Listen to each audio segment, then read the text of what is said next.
민수기 16장 1절에서 19장 22절에는 두 번째 반역과 징계와 교육의 사이클이 나옵니다. 민수기 16장에는 두 건의 연쇄적인 반역 사건이 기록되어 있습니다. 먼저 레위인 고라와 르우벤 지파의 다단, 아비람, 온이 주축이 되어 백성의 지휘관 250명과 함께 모세와 아론의 리더십에 대항하는 반역을 일으켰습니다.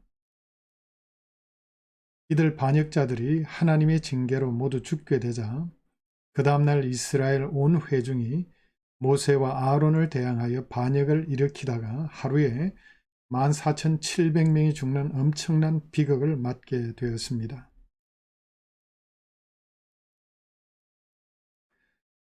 고라 일당과 250명 지휘관들의 반역을 보겠습니다.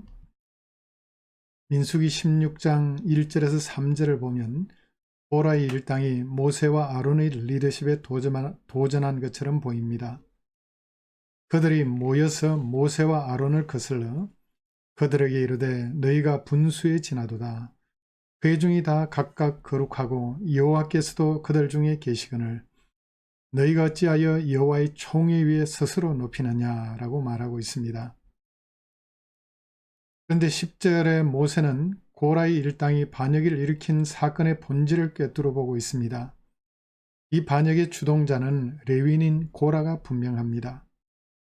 이들 반역한 무리를 지칭할 때 고라의 이름이 맨 먼저 나오고 고라와 그 모든 무리라는 표현이 반복해서 나오는 것을 보면 그렇습니다. 르우벤 지파에 속한 다단, 아비람, 온이 반역에 동참한 것은 이들이 고라가 속한 고앗 가문과 함께 성막의 남쪽에 배치되어 있었기 때문일 것입니다. 250명의 지휘관들이 반역에 동참한 것도 이들 주동자들에 의해서 선동되었을 가능성이 큽니다.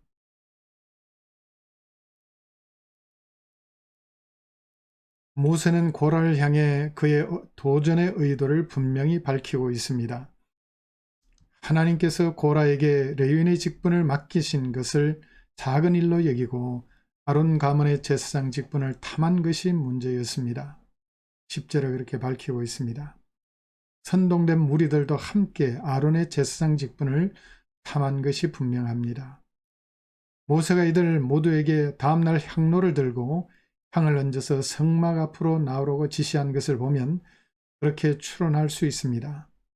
향로를 들 수 있는 사람은 오직 제사장뿐입니다. 일반인이 향로를 들면 죽을 수 있습니다. 아론의 두 아들 나답과 아비후는 다른 불을 향로에 담아 들이다가 죽었습니다. 반역자 모두에게 향로를 들도록 지시한 것은 이들이 과연 제사장직을 수행할 수 있을 것인지 다음날 테스트하기 위함이었습니다. 결과는 이들의 죽음이었습니다.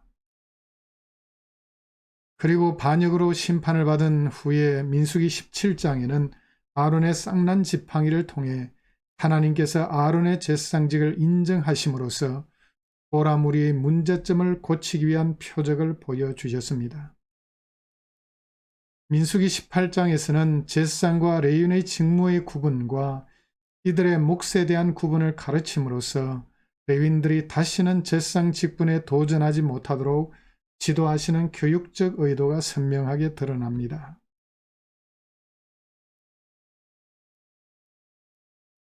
아론의 제사장직을 탐한 고라의 무리들에게 과연 이들이 제사장 직분을 수행할 수 있을지 테스트하기 위해 모세는 이들 모두에게 향로를 준비하여 성막 앞에 모이라고 지시합니다. 다음날 고라의 무리들이 향로에 향을 얹고 불을 붙여 모세와 아론과 함께 성막 앞에 서서 이들을 대적하려 하자 하나님의 영광이 온 회중에게 나타났습니다. 여호와께서 모세와 아론에게 이 회중에게서 떠나라, 내가 순식간에 그들을 멸하려 하노라 라고 위협하십니다. 이때도 모세와 아론은 여호와께 엎드려 중보 기도함으로써 회중이 멸절당하는 것을 막았습니다. 위대한 지도자 모세와 아론은 끊임없이 원망하고 도전하는 회중들이 위기에 처할 때마다 하나님께 엎드려 중보 기도함으로써 이들을 살렸습니다. 모세와 아론의 행동을 통해 진정한 영적 지도자의 모습을 보게 됩니다. 그러나 하나님은 반역의 주동자들이었던 고라, 다단, 아비람과 그에게 속한 모든 것들에게 땅이 입을 벌려 삼키는 벌을 내리셨습니다. 하나님의 심판을 선포한 모세는 고라 무리의 반역이 바로 리더십을 세우신 하나님 자신에 대한 도전임을 밝히시고 있습니다. 향로를 든 250명은 여호와께로부터 불이 나와서 이들을 살랐습니다. 그러나 250명이 들고 있던 향로는 여호와께 드려 거룩하게 되었기 때문에 그 향로를 수거하여 쳐서 제단을 쌓는 철판을 만들었습니다. 이스라엘 백성은 성막에 들어갈 때마다 고라 무리의 반역으로 인해 만든 제단의 철판을 보면서 제사장직을 넘봐서는 안 된다는 표징을 기억하게 됩니다.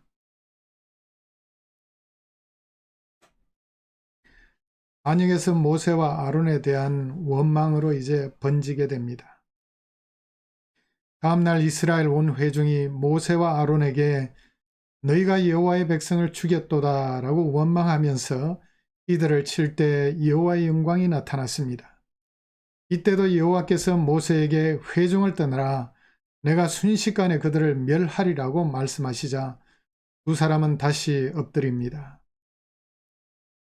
이번에는 모세와 아론이 중보 기도했다는 말이 없습니다. 모세는 이미 하나님의 진노로 백성 가운데 연병이 퍼진 것을 알고 아론에게 향로에 향을 피워가지고 급히 회중에게로 가서 그들을 위하여 속죄하라고 지시합니다.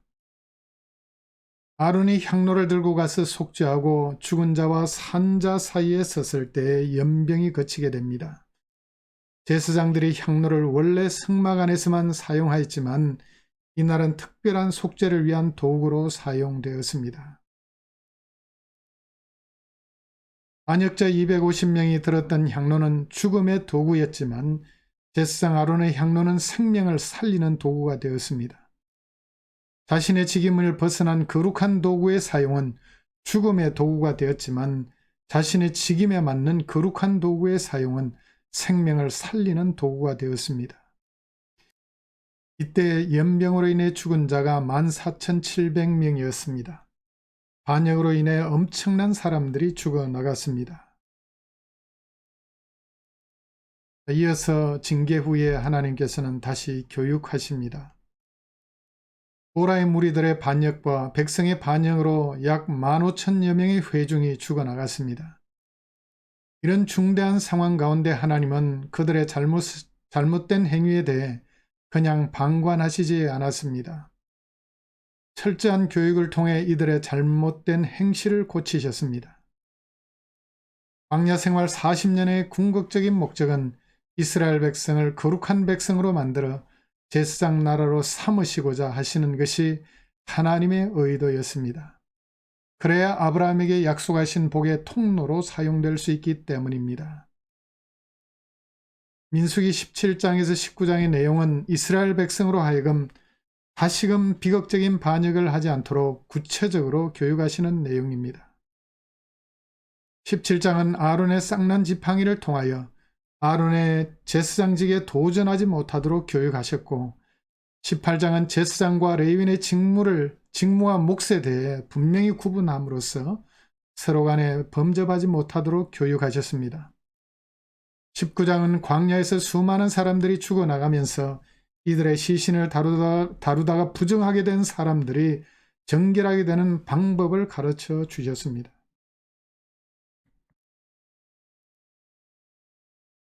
아론의 쌍난 지팡이입니다. 민수기 17장에서는 고라의 무리의 문제점을 잘 아신 하나님께서 다시는 이스라엘 백성이 제사장직에 대해 도전하거나 탐하지 못하도록 한 가지 표징을 만드셨습니다. 모세로 하여금 이스라엘 12지파로부터 지팡이를 하나씩 취하고 각 지파의 지휘관의 이름을 쓰게 했습니다. 레위 지파의 지팡이에는 아론의 이름을 쓰게 했습니다. 지팡이들을 지성소 언약궤 앞에 두게 되면 하나님께서 택하신 지팡이에만 싹이 나리라고 하셨습니다. 하나님의 지시대로 모세가 지팡이들을 언약궤 앞에 두었는데 그 다음날 아론의 지팡이에는 움이 돋고 순이 나고 꽃이 피어서 살구 열매가 열렸습니다. 개역 개정판 한글 성경에 살구 열매로 번역된 이 말은 대부분 현대 번역들은 아몬드 열매라고 번역을 하고 있습니다. 영어 성경들은 대부분 그렇게 번역을 하고 있습니다. 모세가 지팡이들을 갖고 나와서 각 지파의 지휘관들에게 나누어 주었습니다. 하나님은 아론의 지팡이는 다시 지성소의 언약궤 앞에 두도록 지시했습니다. 그 목적은 반역한 자에 대한 표징이 되어 더 이상 원망으로 인해 죽지 않도록 하기 위해서였습니다. 다시는 고라의 무리들처럼 아론의 제사장직을 탐하거나 도전하지 못하도록 엄히 교육하신 것입니다. 종교개혁 이후에 개신교는 만인 제사장수를 매우 강조해 왔습니다. 우리 모두 왕같은 제사장들이라고 자부하면서 신앙생활하고 있습니다. 구약시대의 왕직, 제사장직, 선지자직이 예수 그리스도 안에서 통합이 되어졌고 신약시대의 성도들은 다 왕같은 제사장들입니다. 그럼에도 불구하고 만인 제사장술에 대한 오해로 인하여 하나님께서 세우신 직분 자체에 대해서 무시하거나 도전하는 행위는 결코 용납해서는 안 됩니다. 교회의 사도, 선지자, 전도자, 목사, 교사를 세우신 분은 바로 하나님 자신이십니다. 이들 사역자의 고유한 직분에 대한 도전은 고라의 무리의 반역과 같은 무모한 행위들입니다. 요즘 일부 성직자들의 타락으로 인하여 어떤 개혁을 주장하는 무리들은 목사직 자체의 폐기를 요구하기도 합니다. 이는 하나님께서 정하신 직분 자체에 대한 도전과 같은 행위임을 결코 잊어서는 안 되겠습니다. 레위인과 제사장의 직무에 대한 재교육입니다. 민수기 18장에는 제사장과 레위인의 직무를 먼저 교육하십니다. 제사장과 레위인 모두에게 성막을 지켜야 할 사명이 주어졌습니다. 만약 외부인이 성소를 더럽히게 되면 제사장과 레위인이 공동의 책임을 져야 합니다. 레위인이나 일반인이 제사장 직분에 대하여 범접하게 된다면 제사장이 책임을 져야 합니다. 레위인은 제사장의 일을 돕는 위치에서 사역해야 함을 강조하고 있습니다. 레위인들이 성막의 모든 기구들을 보호하고 운반해야 할 책임이 있지만 성소의 기구와 제단에는 결코 가까이해서는 안 됩니다. 만약 가까이 하게 되면 죽을 수 있다고 경고하고 있습니다. 일반인이 레위인의 직무에 범접해도 안 됩니다. 그리고 제사장의 직분에 대해 일반인이 가까이 하면 죽임을 당할 것이라고 경고합니다. 제사장직은 아론의 자손들에게 주신 하나님의 선물이기 때문에 어느 누구도 이 권한을 침범할 수 없습니다. 반역자 고라의 무리의 구성원을 보면 레위인과 일반인이 섞여 있습니다. 이들이 자신들도 거룩하다고 주장하면서 아론의 제사장직에 대해 도전하는 행위는 하나님께서 정하신 고유한 직분의 범위를 모두 넘어선 행위들입니다. 다시는 고라의 무리들처럼 제사장직뿐만 아니라 레위인의 직무에조차 도전하거나 탐하지 못하도록 엄격히 교육하고 있습니다. 이어서 제사장의 몫과 레위인의 몫에 대해서 교육하는 내용은 두 직분 간의 경계선을 넘어서지 말아야 함을 가르칩니다. 제사장은 성막에서 제사를 책임 맡았기 때문에 지극히 거룩한 성물인 소제, 속죄제, 속건제물은 제사장들의 몫이었고 그 다음 거룩한 성물인 거제물과 요제물과 초산물과 초태생의 제물들은 제사장과 그 가족이 함께 먹을 수 있었습니다. 가족 중에 부정한 자는 먹을 수 없고 오직 정결한 자만 먹을 수 있었습니다. 이를 소금 언약이라고 칭했는데 이는 언약이 오래도록 지속할 것이라는 뜻입니다. 소금은 고대 건동의 지속성을 상징하는 의미로 오래전부터 사용되었습니다.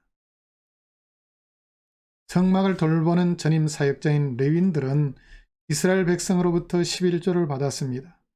이들에게는 기업이 분배되지 않았기 때문에 하나님께서 11조를 이들에게 기업으로 주셨습니다.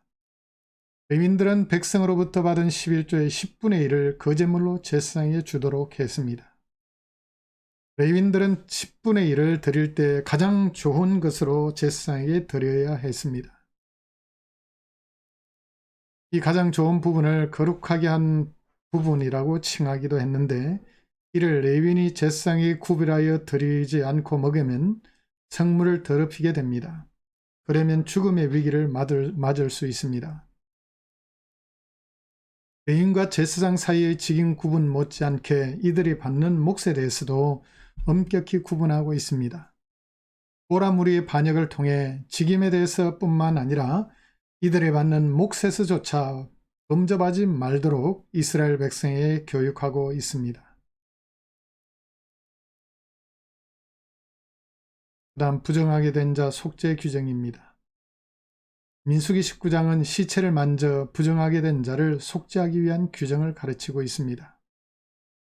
이 부분도 고라의 무리의 반역과 그 다음날 14,700명이 죽음으로 말미암아 수많은 시체를 처리했기 때문에 진을 성결케 하기 위한 조치였을 것입니다. 그리고 9세대 60여만 명이 40여 년의 광야 생활 기간 중에 죽었다면 1년에 평균 15,000여 명이 죽은 꼴입니다. 이 시신들을 수습하느라 부정하게 된 자들을 위해 정결케 하는 방법을 가르칠 필요가 있었습니다. 이 속죄제는 죄를 지어 속죄하는 제사를 드리는 것과는 달리 시체로 인해 부정케 된 자를 정결케 하는 방법이기 때문에 어떤 의미에서 훨씬 단순한 방법으로 정결케 되는 방법을 가르치고 있습니다. 여호와께서 모세와 아론에게 지시하여 부정을 씻는 물을 만들게 했습니다.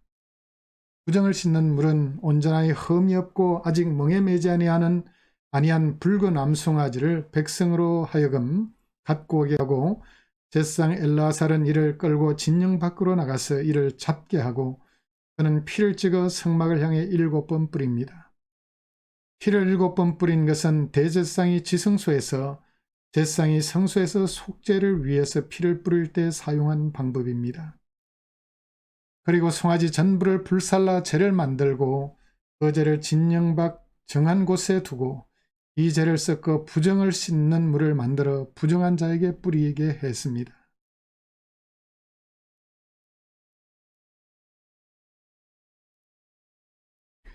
시체를 만진 자는 7일간 부정하게 되었는데 셋째 날과 일곱째 날에 잿물을 뿌려 자신을 정결케 해야 했습니다.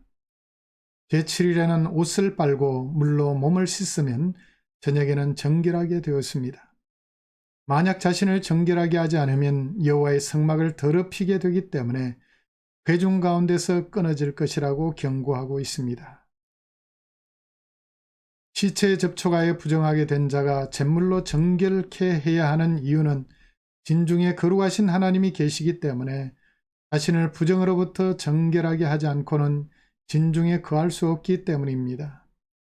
하나님을 모신 자가 죄를 짓게 되면 반드시 철저한 회개를 통해 자신을 정결케 해야 거룩하신 하나님과 진정한 교제가 회복되는 것입니다. 흠이 없고 명예에 매지 아니한 붉은 암송아지는 무지하신 예수 그리스도께서 십자가의 죽으심을 통하여 이루신 속죄를 예표합니다. 누구든지 주님의 십자가의 보혈의 능력을 믿고 회개하면 어떤 죄도 용서하시고 죄로부터 우리를 정결케 하십니다. 세 번째 반역과 징계와 요단 동편 성전들입니다. 20장 1절에서 25장 19절의 내용입니다. 민수기 20장에 따르면 이스라엘 백성이 가데스에서 물이 없으므로 모세와 아론을 또 원망합니다. 이번에도 백성의 원망은 혹독합니다. 우리 형제들이 죽었을 때 함께 죽었더라면 좋았을 것을 애굽 땅에서 인도하여 내어 우리와 짐승을 광야에서 죽게 한다. 우리를 애굽에서 인도하여 이 나쁜 곳으로 인도하였느냐. 이곳에는 파종할 수도 없고 무화과도 포도도 석류도 없고 마실 물도 없다. 라고 지독한 불평을 쏟아놓습니다. 회중들이 물이 필요한 것은 사실이지만 이들의 말은 심각한 범죄 행위입니다. 회중의 불평을 듣고 있던 모세는 이들을 떠나 성막 문에 이르러 엎드리자 여호와의 영광이 나타났습니다. 하나님은 모세에게 해결책을 가르쳐 주셨습니다. 회중을 모으고 그들의 목전에서 안석에 명하여 물을 내어 그들과 짐승이 마시게 하라고 지시하셨습니다. 모세와 아론의 범죄입니다. 모세와 아론은 바위 앞에 회중을 모았습니다. 모세는 그간 참고 있던 분노를 폭발시키며 말했습니다. 모세는 반역한 너희여 들으라 라고 회중을 향하여 모욕적인 말을 퍼부었습니다. 모세가 우리가 너희를 위하여 이 반석에서 물을 내랴 라고 말한 것을 보면 마치 자신이 바위에서 물을 내는 것처럼 말을 하고 있습니다. 또 하나님께서 바위에게 명령하라고 하셨는데 모세는 지팡이로 반석을 2번 내리쳤습니다. 자, 이들 말 속에 모세와 아론이 범한 가장 심각한 죄악은 무엇일까요? 민수기 20장 12절 말씀을 함께 보겠습니다. 여호와께서 모세와 아론에게 이르시되 너희가 나를 믿지 아니하고 이스라엘 자손의 목전에서 내 거룩함을 나타내지 아니한 고로 너희는 이 회중을 내가 그들에게 준 땅으로 인도하여 드리지 못하리라 하시니라 라고 말씀합니다.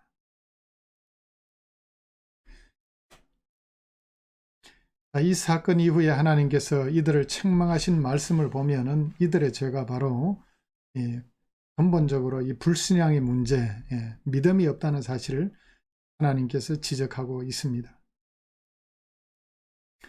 하나님의 책망은 2가지입니다. 첫째, 너희가 나를 믿지 않았다. 2번째, 이스라엘 자손의 목전에서 내 거룩함을 나타내지 않았다는 사실입니다.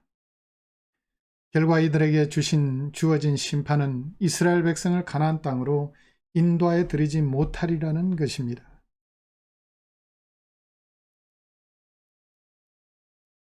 모세의 어떤 행동이 믿음이 없는 모습일까요? 모세의 어떤 행동이 특히 하나님의 거룩함을 나타내지 못한 것일까요? 이에 대해서 학자들마다 다양한 해석을 제안하고 있습니다. 그런데 성경 자체는 이에 대해서 분명한 답변을 가르쳐주고 있습니다. 시편 106편 32절 33절에 그들이 또 머리바물에서 여호와를 노하시게 하였으므로 그들 때문에 재난이 모세에게 이르나니 이는 그들이 그의 뜻을 거역함으로 말미암아 모세가 그의 입술로 망령되이 말하였음이로다 라고 말씀합니다. 시편 기자에 의하면 이스라엘 백성의 원망과 불평은 먼저 심각한 죄임을 인식하고 있습니다. 이는 여호와 하나님을 경록케 하는 행동이었습니다. 시내산을 출발한 이후에 이들의 원망에 대해서 하나님은 지속적으로 징계하셨습니다. 그런데 이번에는 모세가 입술로 하나님의 거룩함을 추락시키는 큰 죄를 지었다고 성경은 기록하고 있습니다. 앞에서 본 모세의 범죄 행위 3가지 중에 2가지가 말로 범한 죄입니다.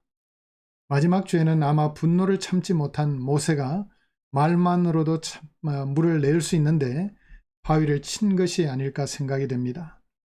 사실 첫 2가지도 그간 참고 있던 모세의 분노가 폭발하여 나온 것입니다.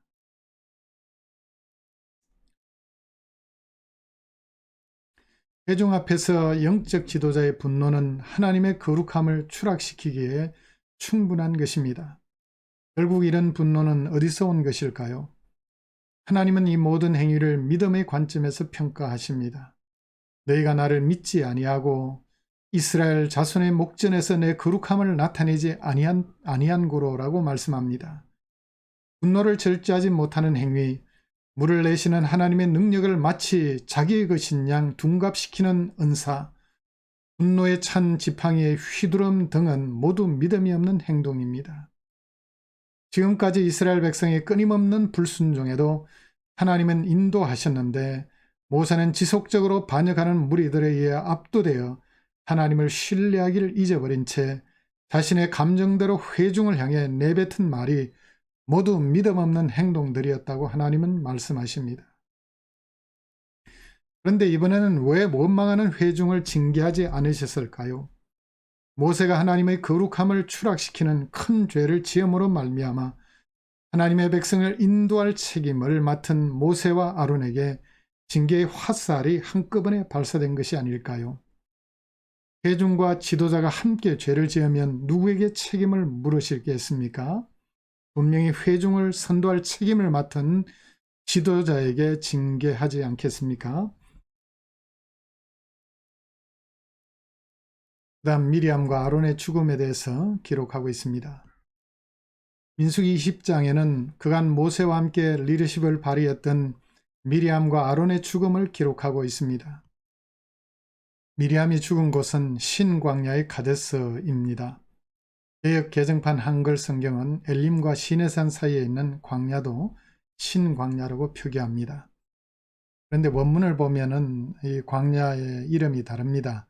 미드바르 신과 미드바르 신으로 되어 있습니다. 이에 따라서 영어 성경들은 Wilderness of Sin, Wilderness of Sin이라고 다르게 표기합니다. 지명에 대한 혼동을 피하기 위해서는 사용된 원문이 다름을 기억할 필요가 있습니다. 미리암이 죽은 때는 견해의 차이가 있기는 하지만 대체로 출애굽 제40년인 것으로 추정이 됩니다. 또 아론이 죽은 곳은 호르산인데 그때가 출애굽 제40년 5월 1일이라고 민수기 33장 38절은 밝히고 있습니다. 하나님은 아론에게 머리바 사건을 상기시키며 하나님의 말씀을 거역한 까닭에 약속의 땅으로 들어갈 수 없다라고 말씀하십니다. 미리암과 아론의 죽음과 함께 이제 9세대는 서서히 무대에서 사라지고 신세대로 세대가 교체되어 가고 있음을 보게 됩니다. 가데스 바네아 사건 당시 20세 가까이 되었던 신세대는 이제 나이 60을 바라보는 노년이 되어 가고 있습니다. 백성들이 또 불평하게 되었고 또 이로 말미암아 여러 가지 징계를 받게 되는데 노뱀 사건을 통해서 하나님은 이들을 치유하셨습니다. 민수기 21장으로 넘어가면서 이제 또 다른 문제로 백성이 하나님과 모세를 원망합니다. 이번에는 하나님까지 원망하여 사태가 더욱 심각한 상황입니다. 에돔이 자기 땅으로 이스라엘 백성이 통과하는 것을 막게 되자 에돔을 우회하기 위해 상당히 먼 길을 돌아가야 했습니다. 이번에는 길 때문에 불평이 쏟아졌는데 이들의 원망의 말이 자주 문제의 근원이 되었습니다. 하나님께서 종살이하던 애굽 땅에서 구원해 주신 은혜에 감사하며 살아야 마땅한데 광야에서 죽게 되었다고 불평하고 있습니다. 음식과 물을 두고 원망하고 하나님께서 주신 만나를 하찮은 음식으로 폄하했습니다. 이번에는 불뱀의 형태로 하나님의 심판이 임했습니다. 하나님께서 불뱀을 보내 백성을 많이 물어 죽게 하자 백성들이 하나님과 모세를 원망함으로 죄를 지었다고 인정하면서 모세에게 하나님께 기도하여 불뱀이 떠나도록 요청을 합니다. 그런데 하나님은 신기한 방법으로 뱀에게 물린 백성이 치유받는 방법을 가르쳐 주셨습니다. 노뱀을 만들어 장대 위에 매달라 뱀에게 물린 자마다 그것을 보면 살리라라고 약속하셨습니다. 뱀에게 물린 자마다 장대 위에 매단 노뱀을 보면 살아났습니다. 신약 성경에 예수님은 모세가 노뱀을 장대 위에 매단 사건을 인용하시면서 예수님도 달리실 터인데 누구든지 그를 믿으면 영생을 얻으리라고 약속하셨습니다. 장대 위에 달린 노뱀은 십자가에 달린 예수 그리스도의 예표입니다. 광야에서 뱀에게 물린 자들이 하나님의 약속을 믿고 노뱀을 쳐다본 자는 살아났듯이 십자가에 달리신 예수 그리스도를 믿음으로 바라보는 자는 영생을 얻게 된다는 귀중한 십자가 구속의 그림자를 여기서 계시하셨습니다. 이번 계시의 핵심은 믿음입니다. 하나님의 약속을 믿음으로 받아들이는 여부가 사느냐 죽느냐를 판가름 지었습니다. 이제 신세대의 여정을 보겠습니다. 민수기 20장부터는 출애굽 제40년에 가데스를 떠나 모압 평원까지 이동한 중에 있었던 일을 기록하고 있습니다. 이들이 행진한 경로는 아카바만 북쪽 끝에 위치하고 있는 에시온 게벨까지 내려왔다가 에돔 모압을 우회하여 북상하는 방향으로 이동하고 있습니다. 이동 중에 여러 적들을 만나 전쟁을 하게 됩니다. 이때 전쟁을 했던 사람들은 출애굽 2세대, 신세대가 주축이 된 것이 분명합니다. 가데스 바네아의 반역은 출애굽 초창기의 일이었기 때문에 그때 20세 가까이 된 청소년들은 이제 거의 60을 바라보는 나이가 되었습니다. 광야 40년간의 반역과 심판과 교육의 과정을 통해 구세대뿐만 아니라 신세대도 어떻게 살아가야 할지 철저히 배웠을 것입니다. 이들은 노정 중에 만나는 적들과 싸워 모두 승리를 거두게 됩니다.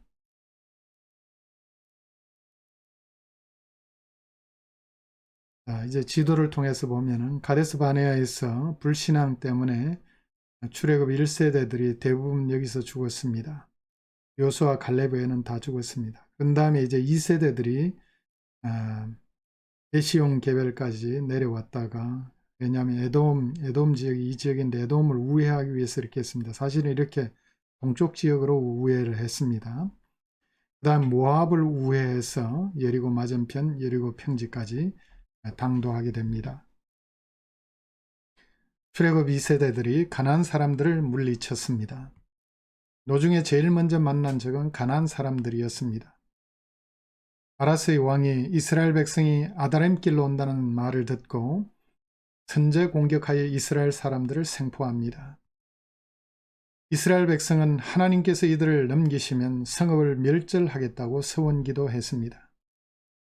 하나님께서 승리를 주셔서 이들을 멸절시키고 그곳 이름을 호르마, 완전히 멸함이란 뜻입니다. 호르마라고 칭했습니다. 이제 이스라엘 백성들은 40년 만에 찬양이 터지게 됩니다. 이스라엘 백성이 에시온 게벨에서 모압 평지까지 이동하는 경로에 나타나는 지명들 대부분은 오늘날 알려지지 않은 곳입니다. 그래서 정확한 곳은 잘 모릅니다. 몇몇 잘 알려진 지명은 사해 남단 동쪽에서 사해 쪽으로 흐르는 세렛강과 사해 중간 지점의 동쪽에서 사해 쪽으로 흐르는 아르논 강과 비스가 산 등입니다. 이동하던 신세대가 영적으로 좀 더 성숙해진 모습을 부엘에서 보입니다. 부엘은 우물이란 뜻입니다. 40여 년 전 홍해를 건넌 후에 미리암의 주도로 하나님께 찬양을 올려드렸는데 그 이후 거의 40년간 이스라엘 백성의 입에서 찬양이 사라졌습니다. 날마다 쏟아지는 말은 불평과 원망뿐이었습니다. 그런데 보엘에 이르러 하나님께서 이들에게 물을 주시자 이스라엘이 마침내 노래하기 시작했습니다. 그간 40년간 범죄, 징계, 교육의 과정을 통해 좀 더 성숙해진 신세대의 모습을 발견하게 됩니다. 아모리 왕 시혼과 옥을 무찌르게 됩니다. 이스라엘 백성이 비스가산 꼭대기에 이르렀을 때 아모리 왕 시혼에게 사신을 보내 에돔에게 요청했던 것처럼 이들의 땅을 통과하도록 허락해달라고 요청을 했습니다. 아모리 왕은 허락하지 않았을 뿐만 아니라 군사를 이끌고 나와 야스에서 이스라엘을 치기 시작했습니다. 이스라엘 백성은 이들과 싸워서 승리를 거두어 아르논 강에서부터 야복강까지 점령하였습니다. 그 다음 바산왕 옥이 백성을 거느리고 에드레이에서 싸우려고 하자 이번엔 하나님께서 이스라엘 백성을 격려하셨습니다. 그들을 두려워하지 말라. 내가 그 백성과 그 땅을 내 손에 넘겨주겠다고 약속하셨습니다. 그래 이스라엘 백성은 바산왕의 군대를 완전히 멸절시키고 그들의 땅을 점령하였습니다. 지금까지 신세대가 주축이 된 세 번의 전쟁에서 이스라엘 백성은 모두 승리를 거두었습니다. 이 세 전쟁에서 이스라엘 백성이 싸워서 이긴 적들은 모두 하나님께서 멸절하도록 명하신 7족속에 속합니다. 가나안족과 아모리족 7족 속에 속하죠. 이 전쟁들을 통해 하나님께서는 신세대들로 하여금 가나안 정복 전쟁을 위한 귀중한 교육의 기회로 삼았습니다. 이스라엘 백성들은 두고두고 헤스본 왕 시혼과 바산 왕 옥을 무찌르신 하나님을 찬양했습니다. 이들에게서 더 이상 과거 9세대가 전쟁을 두려워하여 떨던 모습을 볼 수가 없습니다. 이젠 가나안을 정복할 만큼 믿음의 담력이 커진 모습을 보게 됩니다. 그렇지만 이들의 믿음은 아직 완전하지 못했습니다. 곧 이들은 바알보르의 유혹에 넘어져 엄청난 비극을 당하게 됩니다. 발람의 예언들을 보도록 하겠습니다. 이스라엘 백성이 아모리 왕 시혼과 바산 왕 옥을 무찌른 소문은 각 지역에 순식간에 퍼졌습니다. 누구보다 큰 위협을 느낀 사람은 모압 왕 발락이었습니다. 이스라엘이 아모리족을 모압의 경계인 아르논 강에 이르기까지 점령했기 때문입니다. 위협을 느낀 발락은 당시 유프라데스 강변 버돌이라는 마을에 살고 있던 유명한 술사인 발람을 불러서 모압 평지에 있는 이스라엘 백성을 저주하도록 계획을 꾸밉니다. 발람이 누구인가에 대해 여러 가지 의견이 있습니다. 애슐리에 의하면은, 애슐리라는 학자에 의하면 그는 메소포타미아의 점쟁이면서 퇴마사, 엑솔시스트로 여겨진다고 보았습니다. 신이 밤에 그를 찾아왔다는 점은 점쟁이의 역할에 부합하고 7재단을 쌓은 것은 퇴마사의 역할과 부합합니다. 그가 진짜 하나님의 선지자였을 가능성은 희박합니다. 왜냐하면 그는 발락의 요청으로 바알의 산당에 올라갔고 그가 발락에게 요청한 7재단들과 제물들은 모두 이방인의 풍습들입니다. 그가 점수를 사용한 것도 점쟁이에게 어울리는 행동입니다. 그런데 하나님이 그에게 임하시고 저주하지 못하도록 지시하신 것은 어떻게 이해해야 할까요? 어떻게 이해해야 할까요? 비록 그가 이방인의 술사라고 할지라도 하나님께서 그로 하여금 이스라엘 백성을 저주하지 못하도록 초자연적인 방법으로 그를 통제한 것으로 이해할 수 있습니다. 그래서 하나님은 발람에게 반복해서 내가 네게 이르는 말만 준행할지니라 라고 말씀하셨습니다. 하나님은 때로 이방인을 사용하여 자신의 뜻을 이루신 것을 성경에서 발견할 수 있습니다. 예를 들면 멜기스덱, 이생 라합, 느부갓네살 왕, 고레스 등 여기에 해당되겠습니다. 발람도 바로 이 경우에 해당된다고 볼 수 있겠습니다.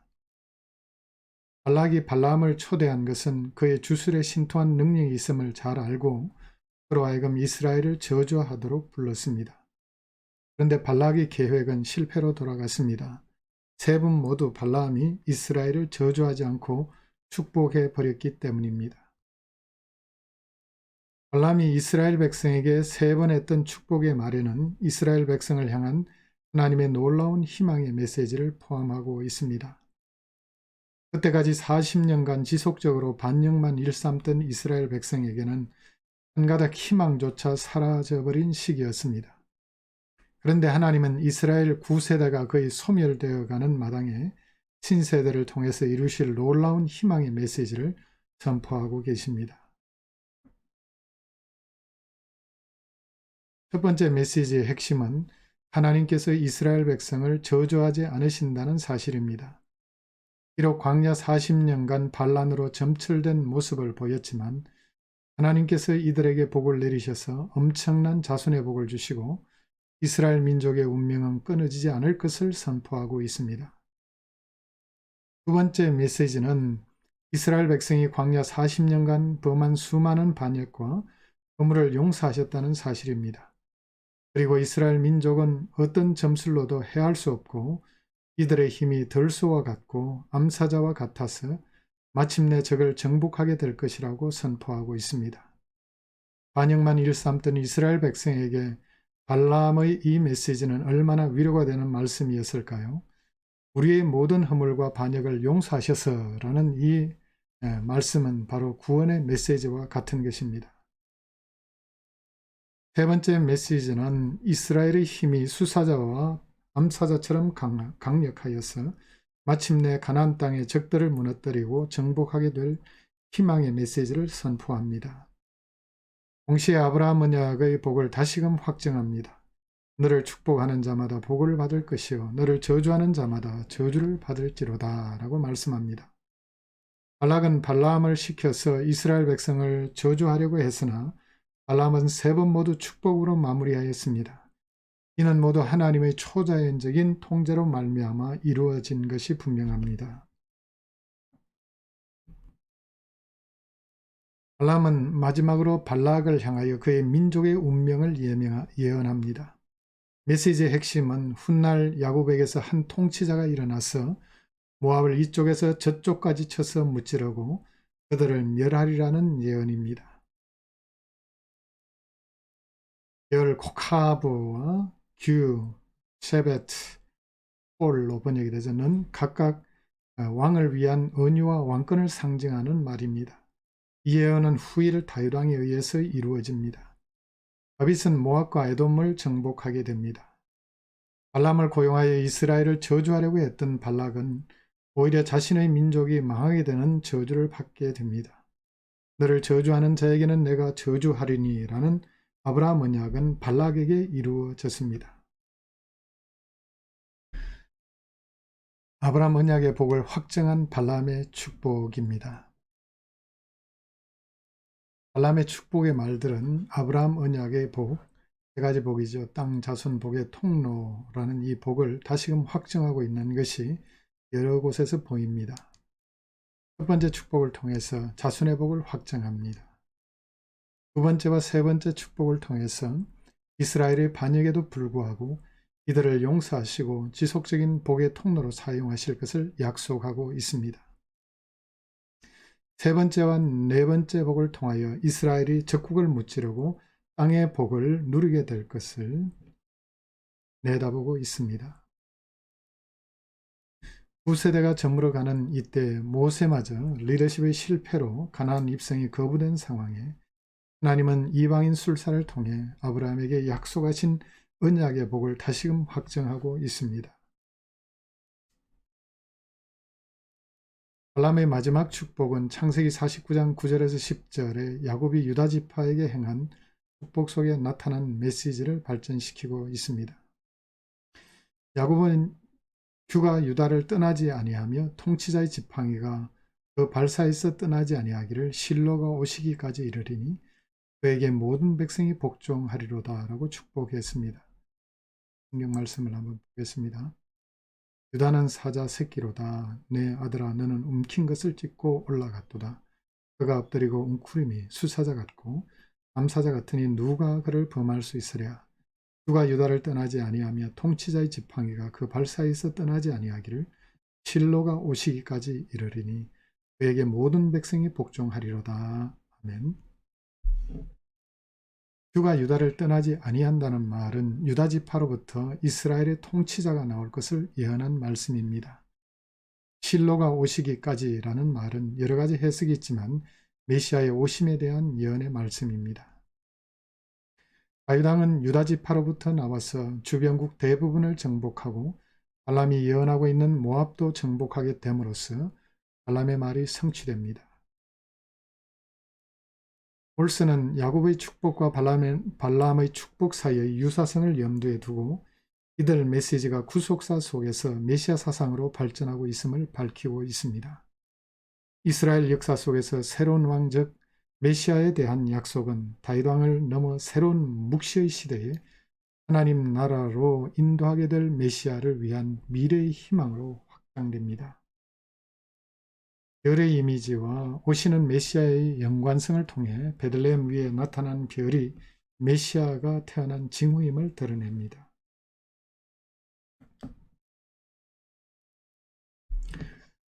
다음 바알부올 숭배와 하나님의 심판에 대한 내용입니다. 민수기 25장에는 세 번째 반역의 사이클이 나오는 마지막 반역입니다. 가나안 땅에 들어가기 전에 마지막으로 일어난 엄청난 반역으로 말미암아 이스라엘 백성 2만 4천 명이 죽는 심판을 받게 됩니다. 이스라엘 백성이 시딤에 머물고 있을 때 백성이 모압 여자들과 행음하기 시작했습니다. 모압 여자들이 자신들의 신인 바알보올에게 제사할 때 이스라엘 백성을 초대하여 이들이 가서 제사 음식을 먹고 우상에게 절을 했습니다. 가나안 신인 바알 숭배는 신들을 자극하려는 목적으로 음란한 행위가 동반된 우상 숭배였습니다. 진노하신 하나님은 모세에게 백성의 수령들을 잡아 태양을 향해 목매달라고 지시하셨습니다. 이는 백성이 우상 숭배에 빠지고 있는데 이를 방관하고 있었던 책임을 물어 그렇게 하신 것입니다. 그런데 모세는 재판관들에게 바알보올에게 가담한 사람들을 죽이라고 지시하셨습니다. 성경은 하나님의 지시나 모세의 지시가 어떻게 이행되는지에 대해서는 침묵하고 있습니다. 그런데 온 회중이 회막문에서 울고 있는 것을 보면 모세의 지시로 바알보올의 가담한 자들을 처형하고 있었기 때문이 아닐까요? 혹은 이미 하나님의 진노로 많은 사람들이 죽어가고 있었기 때문이 아닐까 생각이 됩니다. 그런데 이런 와중에 이스라엘 사람 하나가 미디안 여인을 데리고 옵니다.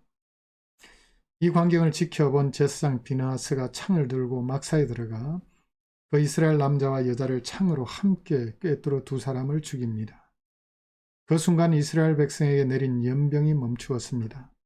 하나님은 모세에게 비느하스가 하나님의 질투심으로 질투하여 우상 숭배자를 처단함으로써 하나님의 노를 돌이켰다고 말씀하십니다. 하나님은 비느하스와 평화의 언약을 맺으시고 그의 후손에게 영원한 제사장 직분을 약속하셨습니다. 비느하스의 의로운 행동을 통해 이스라엘 자손을 속죄했다고 칭찬하셨습니다. 당시 이스라엘 백성의 부패상을 알 수 있는 대목이 있습니다. 음행을 하다가 죽은 이스라엘 남자의 이름은 시므리인데 가문의 지도자였습니다. 그리고 함께 음행한 미디안 여인도 미디안 가문의 수령의 딸이었습니다.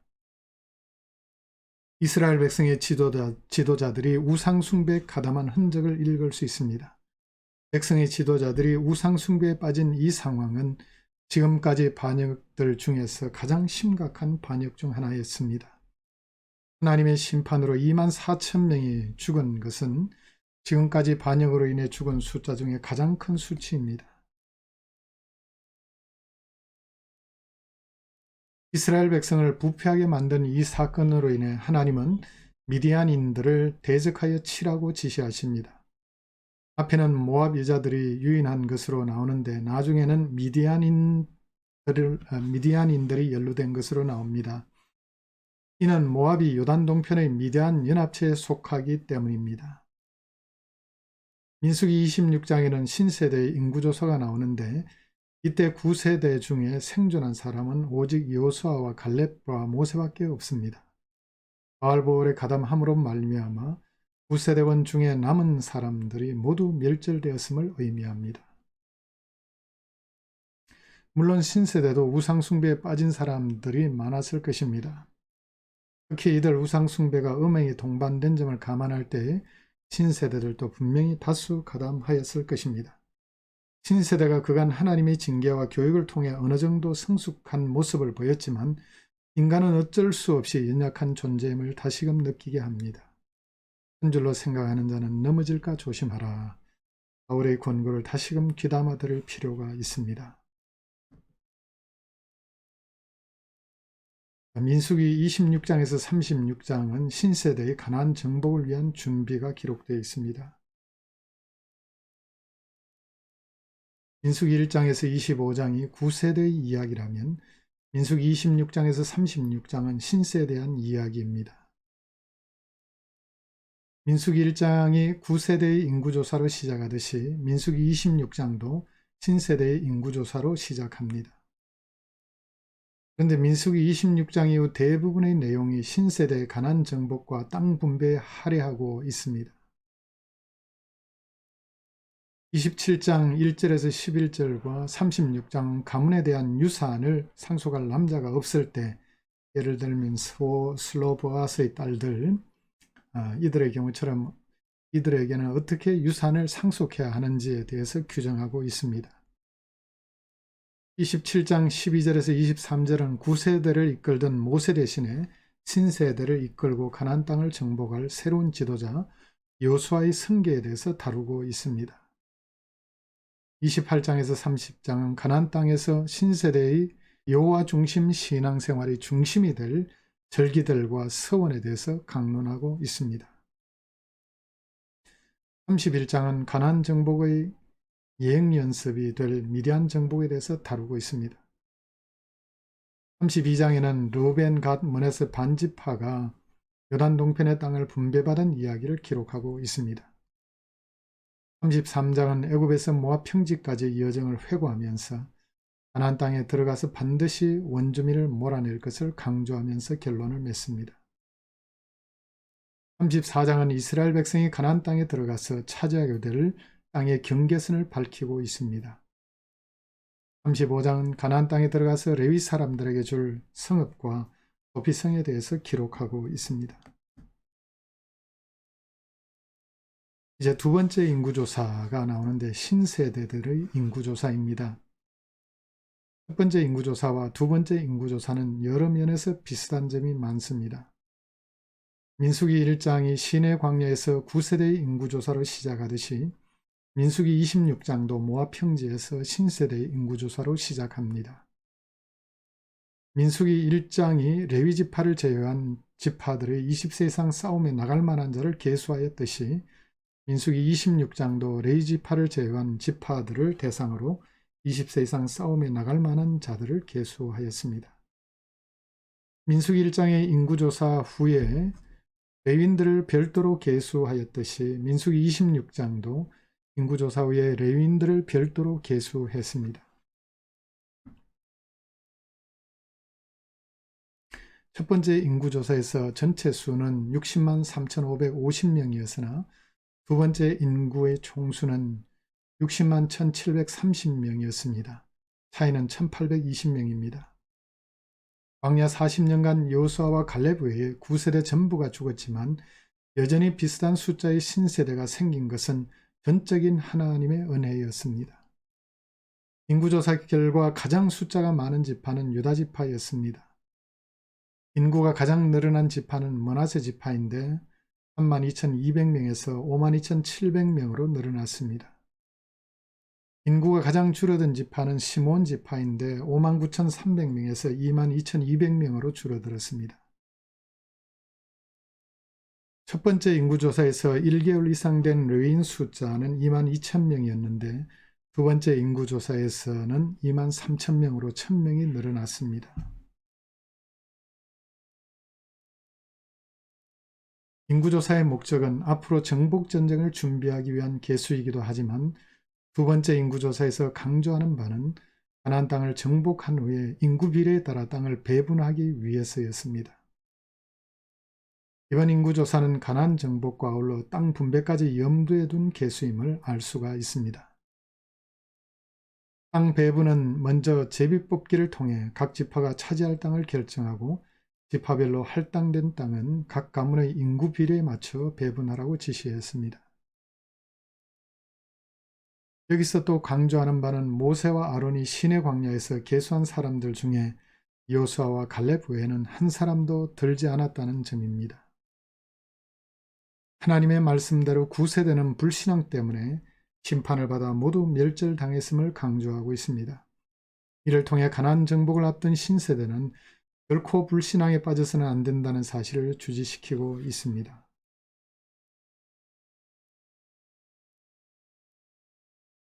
그 다음 정복할 땅의 범위와 분배, 상속 규정에 대해서 다루고 있습니다. 하나님께서 원래 이스라엘 백성에게 약속하신 가나안 땅은 요단 서편의 땅들입니다. 그런데 이스라엘 백성이 요단 동편의 아무리 왕 시혼과 바산 왕 옥의 땅을 정복함으로 말미암아 이들 땅들을 황폐하게 버리고 가든지 아니면 누군가 정착해야 할 상황이었습니다. 먼저 르우벤 지파와 갓 지파가 모세와 제상 엘라살과 회중의 지도자들에게 요단 동편의 땅을 달라고 요청합니다. 모세는 이들의 말을 듣고 과거 이스라엘 백성이 가데스 바네아에서 가나안 땅을 정복하기를 거부함으로 말미암아 9세대가 모두 광야에서 죽은 사실을 상기시킵니다.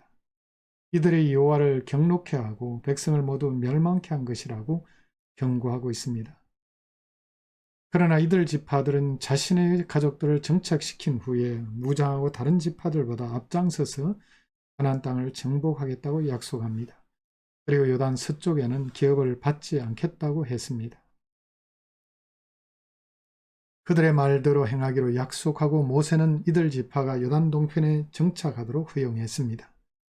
모세는 르우벤, 갓, 므낫세 반지파에게 시온과 옥으로부터 빼앗은 땅을 분배하였습니다. 이렇게 하여 후일 가나안 땅은 9지파 반에게만 분배하게 됩니다. 가나안 땅의 경계선을 보겠습니다. 민수기 34장에는 정복하게 될 요단 서편 가나안 땅의 경계선을 밝히고 있습니다. 남쪽 경계선은 사해 남단으로부터 서쪽으로 가데스 바네아와 신광야와 지중해에 이릅니다. 여기서 신광야는 월드니스 오브 진 광야입니다. 서쪽 경계선은 지중해 바다입니다. 북쪽 경계선은 지중해로부터 호르산, 하마드기까지 이르고 현재 시리아와 레바논이 포함된 지역에 이릅니다.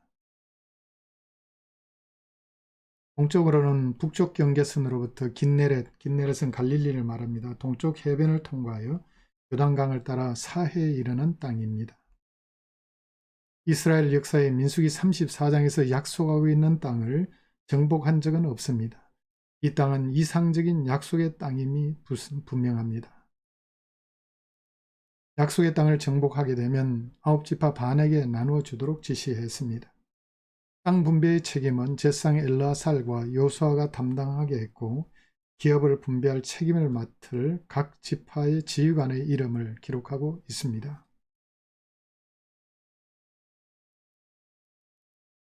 민수기 35장은 이제 레위인에게 준 성읍과 도피성에 대해서 기록하고 있습니다. 민수기 35장은 레위인에게 준 성읍과 도피성에 대해서 기록하고 있는데 레위인에게 총 48개 성읍을 주되 그 중에 6성읍은 도피성으로 주라고 지시했습니다. 성읍 분배의 원칙은 많이 받은 자는 많이 주고 적게 받은 자는 적게 주는 것입니다. 도피성은 요단 동편에 3성읍, 요단 서편에 3성읍을 두게 했습니다. 도피성은 살인의 의도가 없는 사람이 사람을 죽였을 경우에 도망하여 살 수 있도록 마련한 성읍이었습니다. 사람이 사람을 죽이고 도피성으로 도망하여 오면 먼저 재판을 통해 그가 살인의 의도가 없이 죽였다는 사실을 입증해야 합니다. 증인들의 증언에 의해 그가 유죄든 무죄든 결정이 됩니다. 그런데 한 사람의 증언을 듣고 죽이지는 못하게 했습니다. 그러나 의도적으로 죽인 사람은 반드시 죽이라고 명합니다. 고의적 살인자는 반드시 자신의 피가 아니면 속함을 받지 못하기 때문입니다. 이런 살인자를 그냥 두게 되면 땅을 더럽히게 된다고 말씀합니다. 도피성에 도피한 자는 거룩한 기름 부음 받은 대제사장이 죽을 때까지 그 도피성에 머물러 있어야 했습니다. 대제사장이 죽은 후에 그는 자신의 원래 거주지로 돌아갈 수 있었습니다. 이는 신약시대의 멜기세덱 계열의 대제사장이 되신 예수 그리스도의 죽으심을 통하여 죄인들이 구원을 얻게 될 하나의 예표입니다. 특히 25절에 사용된 용어를 보면 이를 암시합니다. 거룩한 기름 부음을 받은 대제사장의 죽음은 보살자의 자유의 타이밍이 됩니다. 이는 성령의 기름 부음 받은 대제사장 되신 예수 그리스도의 죽으심을 통하여 죄인들이 자유를 얻게 될 것을 예표하고 있습니다. 다음 아들이 없는 경우의 땅 상속에 대한 얘기입니다. 민수기 27장 1절에서 11절에는 아들이 없는 경우에 땅 상속을 어떻게 해야 하는가를 다루고 있습니다. 이 문제는 므낫세 지파에 속한 슬로보아스의 딸들이 모세에게 찾아와 질문을 하면서 하나님께서 지시하신 규정입니다. 이들은 모세를 찾아와 가문에 아들이 없다고 땅을 주지 아니하면 아버지의 가문이 사라지게 되니 우리 아버지의 기업을 물려달라고 요청했습니다. 모세가 하나님께 여쭙자 하나님께서 슬로보아스의 딸들의 말이 맞다고 인정하시면서 딸들에게 상속하라고 지시하십니다. 이어서 땅 상속의 구체적인 규정을 지시하십니다. 딸이 없으면 그의 형제에게 줄 것이요 형제도 없으면 아버지의 형제에게 줄 것이며 아버지의 형제도 없으면 가장 가까운 친족에게 주라고 판결 규례를 정하였습니다. 36장은 만약 딸들이 다른 지파로 시집을 가게 되면 땅이 다른 지파로 넘어가게 되기 때문에 이를 방지하기 위해서 땅을 상속받은 딸들은 지파 내에서 결혼하도록 규정하고 있습니다. 27장에는 신세대를 위한 새로운 지도자 임명에 대해서 다루고 있습니다. 모세는 죽기 전에 앞으로 가나안 땅 정복을 이끌 지도자를 임명하게 됩니다. 모세는 먼저 하나님께 여쭙습니다. 지도자 한 사람을 회중 앞에 세워 백성으로 하여금 목자 없는 양과 같이 되지 않게 해달라고 그는 기도합니다. 하나님은 눈의 아들 여호수아는 하나님의 영이 머무는 자이니 그를 데려다가 안수하여 후계자로 세우라고 지시하십니다. 지금까지는 모세가 성막에서 여호와의 음성을 직접 듣고 백성을 지도하였지만 여호수아에게는 새로운 방식으로 하나님의 뜻을 아는 법을 가르쳐 주십니다. 그가 제사장 엘르아살 앞에 서면 엘르아살은 우림의 판결로서 여호와 앞에 여쭈라고 지시합니다. 계시의 방식이 달라진 것을 알 수 있습니다. 비록 모세가 하나님의 거룩함을 나타내지 못하였기 때문에 가나안 땅에 들어갈 수 없었지만 그와 하나님과의 관계는 여호수아와 하나님과의 관계와는 차원이 다릅니다. 모세는 하나님을 직접 대면하여 말했던 탁월한 지도자였음을 성경은 여러 곳에서 강조하고 있습니다. 어떤 의미에서 모세는 한 번의 결정적인 실수로 인하여 가나안 땅에 들어가는 것이 거부되었습니다. 하나님의 결정이 너무 가혹하게 느껴지지 않습니까? 하나님은 모세의 가나안 땅 입성 거부를 통해 어떤 메시지를 전하고 있을까요? 여기서 모세라는 인물의 상징성과 신약 계시의 관점에서 어떤 의미를 갖는지 생각해 볼 필요가 있습니다. 그리고 가나안 땅이 지니는 상징성도 생각해 볼 필요가 있습니다.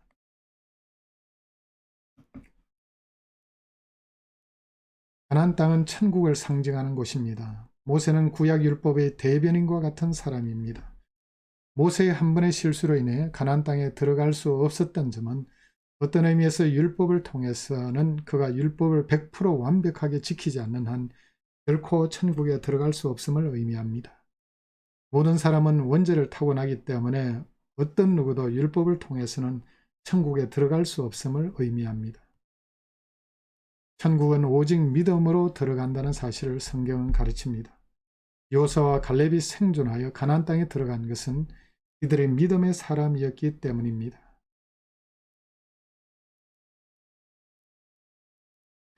그러나 믿음이 없었던 구세대들과 하나님을 믿지 않았다고 책망을 들었던 모세와 아론은 어느 누구도 가나안 땅에 들어가지 못했습니다. 이들 사건을 통해서 천국은 오직 믿음을 통해서 들어간다는 귀중한 교훈을 가르치고 있습니다.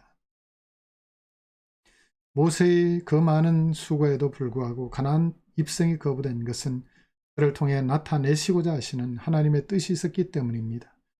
율법을 통해서는 결코 천국에 들어갈 수 없다는 점을 후대에 가르치기 위해서입니다. 28장에서 30장은 신세대의 신앙의 질서를 잡는 규정들입니다. 하나님께서 이스라엘 백성을 애굽 종살이하던 곳에서 구원하신 것은 이들을 하나님의 백성으로 삼고 이들의 하나님이 되시기 위해서였습니다. 여기 이스라엘 백성을 구원하신 목적은 하나님을 섬기도록 하기 위해서입니다.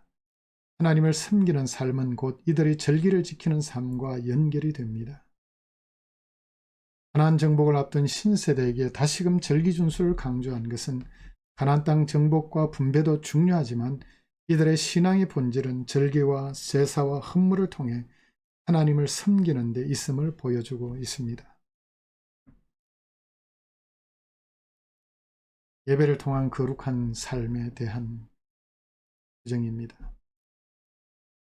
매일 드리는 상번제, 매주 드리는 안식일 제사, 초하루에 드리는 제물들 순서로 하나님이 정하신 일간, 주간, 월간의 예배를 통해 하나님께 예배하는 삶이 얼마나 중요한지를 가르칩니다. 이어서 매년 1차씩 있는 6월절 1월 14일, 무교절 1월 15일부터 21일, 77절 신년, 그리고 속죄일, 장막절 순서로 나옵니다.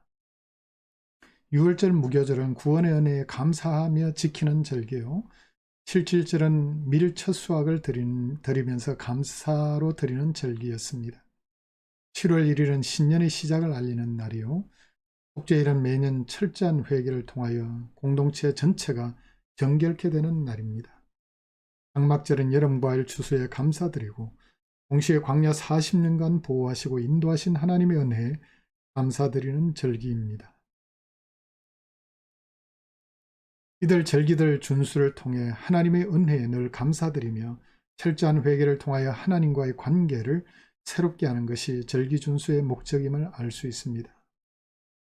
이처럼 구약시대의 신앙생활은 절기 준수와 밀접한 관계가 있었습니다.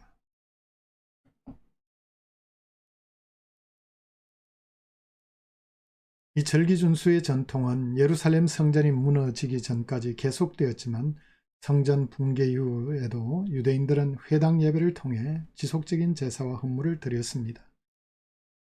기독교의 예배와 절기 준수의 전통은 이런 유대교 전통에 뿌리를 두고 있습니다. 기독교에서는 아침과 저녁 기도, 주일 예배, 크리스마스, 부활절, 강림절, 사순절, 추수감사절 등과 같은 전통을 지키고 있습니다. 기독교인들은 기도 생활, 주일 성수와 특별한 날들을 기억하고 지킴을 통해 하나님의 구원의 은혜에 감사드리고 세속의 우상으로부터 자신을 지키고 하나님을 하나님으로 섬기는 영적인 질서를 세우게 될 것입니다.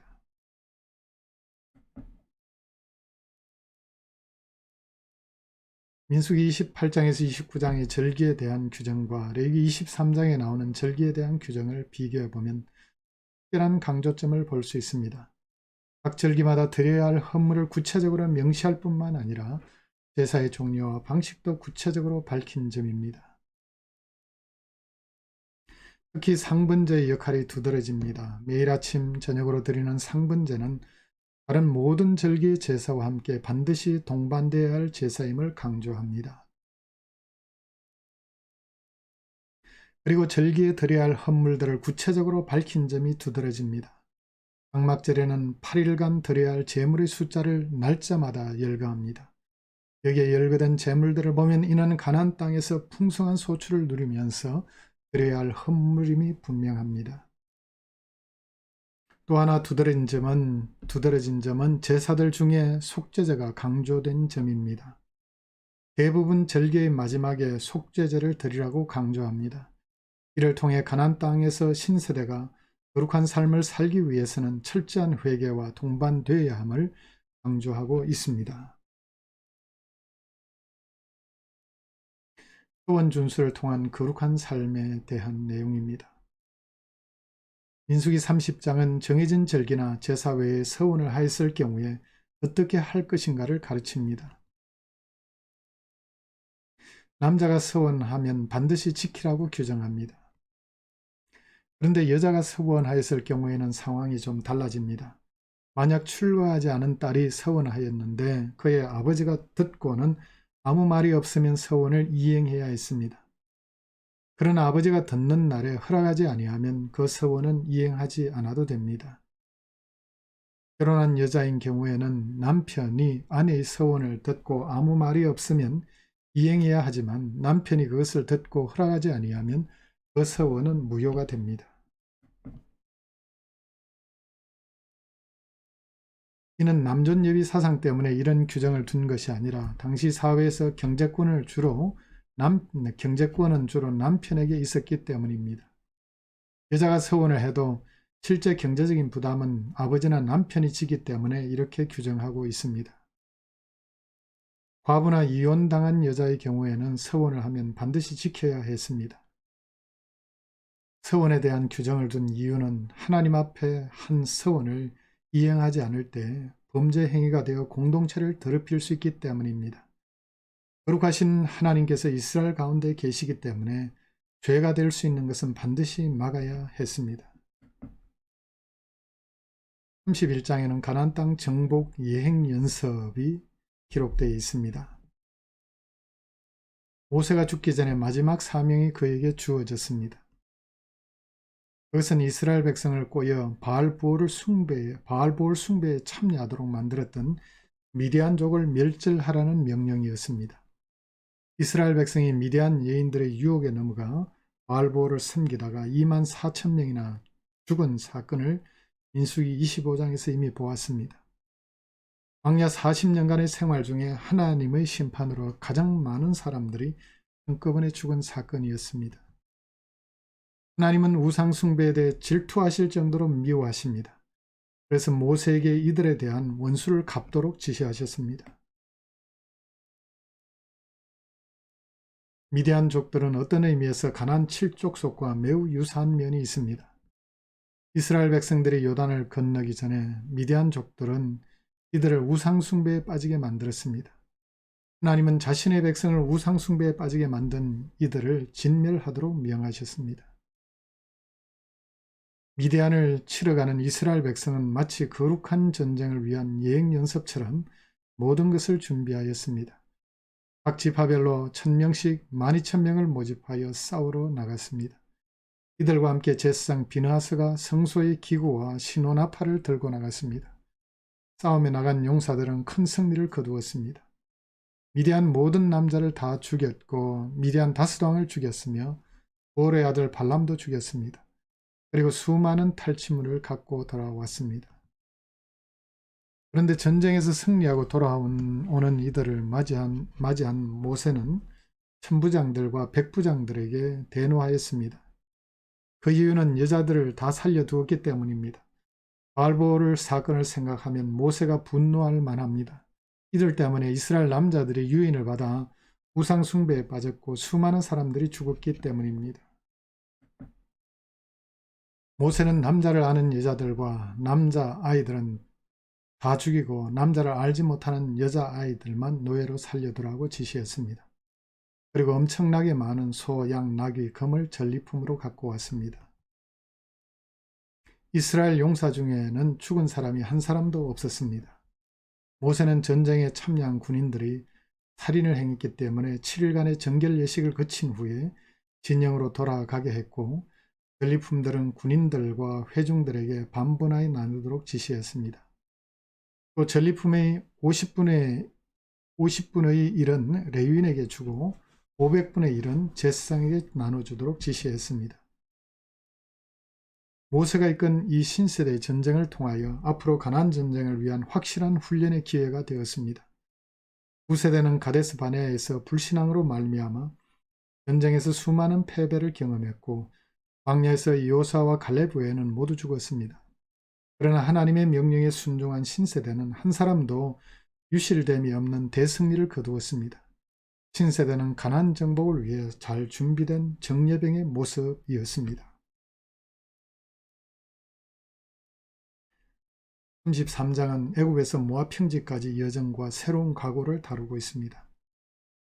민수기 33장은 이스라엘 백성이 6월절 다음 날 람셋을 떠나 출애굽 제40년 말경에 모압 평지에 도착하기까지 여정을 기록하고 있습니다. 여기에 나오는 대부분의 지명은 오늘날 알려지지 않은 것들입니다. 40년간의 여정을 설명한 후 마지막 부분에 그 여정을 얘기하는 주된 목적이 드러납니다. 모세는 가나안 정복을 앞둔 신세대에게 몇 가지 당부를 합니다. 첫째, 원주민을 모두 몰아내라. 둘째, 그들의 석상과 우상을 깨뜨리고 산당을 헐라. 셋째, 그 땅을 점령하여 거주하라. 넷째, 땅은 지파별로 제비 뽑아 나누고 지파 내에서는 사람의 수에 비례하여 가족별로 나누어 주어라. 이어서 신세대에게 마지막 경고의 메시지를 전합니다. 다섯 번째, 그 땅의 원주민을 몰아내지 아니하면 남겨둔 자들이 너희의 눈에 가시와 너희 옆구리에 찌르는 것이 되어 너희를 괴롭게 할 것이라고 말씀합니다. 하나님은 모세를 통해 신세대가 가나안 땅을 완전 정복할 것을 명령하시는데 사사기를 보면 여호수아의 세대가 모두 죽은 이후에 이스라엘 백성은 가나안 땅의 원주민을 모두 몰아내지 못했습니다. 그리하여 이스라엘 백성은 이들의 유혹을 받아 우상을 섬기며 사사시대 내내 고난을 당하는 모습을 보게 됩니다. 이스라엘 역사 전체를 두고 보면 가나안 땅의 완전 정복의 이상을 성취한 시기는 없었습니다.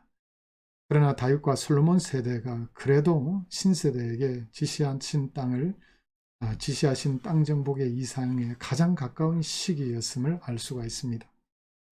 하나님께서 명하신 땅을 거의 다 차지하게 되었을 때 이스라엘 백성은 가장 큰 번영과 평화를 누리게 되었습니다. 후속사적인 관점에서 볼 때 가나안 땅은 하나님 나라를 상징하는 곳입니다. 가나안 땅의 적들 정복은 우리의 마음속에 남아있는 적들 정복을 상징합니다. 우리의 마음속에 있는 우상들, 미움, 음란, 도적질, 거짓말, 탐심 등이 완전히 무너질 때 우리의 마음속에 온전한 하나님의 나라가 이루어질 것입니다. 그런데 완전한 하나님 나라의 실현은 우리가 이루어야 할 이상입니다. 이 땅에 발을 붙이고 사는 한 우리는 여전히 정복하지 못한 적들 때문에 고난을 당합니다. 우리는 완전한 정복의 이상을 바라보며 오늘도 천국을 위한 투쟁을 계속하고 있습니다. 신세대를 향한 권면은 우리가 날마다 새겨들어야 할 하나님 나라 정복운동의 이상입니다. 이번 시간 여기까지 하겠습니다.